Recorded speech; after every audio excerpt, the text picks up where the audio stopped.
माना के रूट 3 एक परमेय संख्या है। जैसे ही परमेय संख्या मान लें तो परमेय संख्या की परिभाषा का वाला हमने के रूट 3 बराबर पी बटा में क्यू, जहाँ पी एवं क्यू एक सअभाज्य संख्या है, सअभाज्य संख्या है। क्लियर। अब सअभाज्य संख्या कहे का मतलब कोई संख्या दू गो जोना का मौसक आवे के चाहिए एक। जब हमने के पी रूट 3 बराबर पी बटा क्यू दे दें तब का लिख हम दोनों ओर वर्ग करने पर, का लिखे के बाद दोनों ओर वर्ग करने पर, तो वर्ग करने पर का हो जी रूट 3 के स्क्वायर कर देवे के बाद पी बटा क्यू के स्क्वायर, तो का हो जी 3 बराबर पी स्क्वायर और बटा में क्यू स्क्वायर। जब हमने के तिरछा गुना करम जाए तो का हो सकता 3 क्यू के स्क्वायर और बराबर में पी के स्क्वायर। बाती वो रखा लगू चपका दी चपक बुरे बाती रही तो याद रखा लगू। अब देखा यही जाता न लगन के दिक्कत है ठीक नू। एक हम मान लें भैया समीकरण का मान लें एक। अब देखा ये समझे के बा जब भाई 3 गुना में बा आ 3 के हेने भेजम तक आ जाई।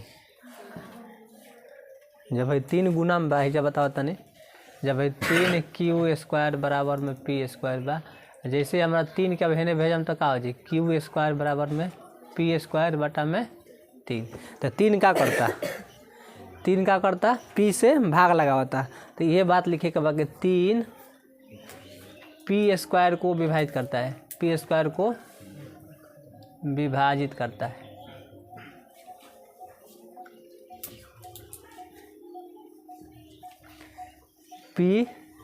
तीन पी स्क्वायर को विभाजित करता है। जब देखा जब हमने के जैसे सवाल रहे थे तो 2 क्यू स्क्वायर बराबर में रही पी के जगह पे का बा हमार 2 के स्क्वायर बा। अगर देखा जो 2 बहुए हमने के 2 के स्क्वायर के विभाजित करते तो 2 के विभाजित करके ना करी, जिससे 2 के स्क्वायर का होला 4 बटा में 2 कटेबा तो का हो जी 2, तो 2 को विभाजित करता है एक स्क्वायरों को विभाजित कर सकता। तो वह बतिया फिर लिखे के बाद 3 पी को भी विभाजित करेगा, पी को भी विभाजित करेगा। यही तक समझ में आयल। देखो ओकरा बाद फिर हमने के माने के बाद पुनः माना। देखो हेजा का बा हमने के पी के स्क्वायर बराबर 3 क्यू स्क्वायर, तो पी ए बराबर माने के बाद का माने के बाद पी बराबर, तो माना कि पी बराबर में अब ये 3 बा तो 3 आर मान ला, एस मान ला, बी मान ला, क्यू मान ला, कोनो अक्षर मान सकत हो। पुनः माना पी बराबर 3 आर, फिर लिखा हुआ कि दोनों ओर वर्ग करने पर, तो दोनों वर्ग करबा तो का हो जी पी के स्क्वायर बराबर 3 आर के स्क्वायर, तो पी स्क्वायर बराबर में 3 के 9 आर स्क्वायर। क्लियर।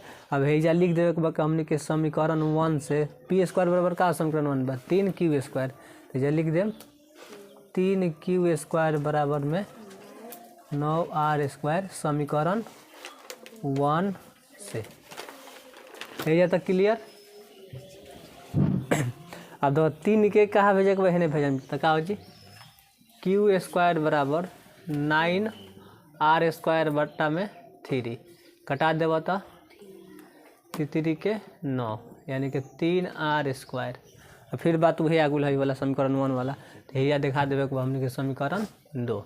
अब 2 में का देखा होगा हमने के लिखे के बाद कि 3 क्यू स्क्वायर को विभाजित करता है, विभाजित करता है, तो 3 क्यू को भी विभाजित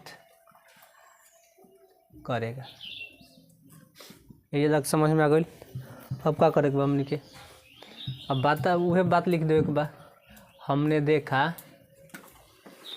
हमने देखा कि समीकरण 1 एवं 2 में P तथा Q का उभयनिष्ठ गुणनखंड 3 है।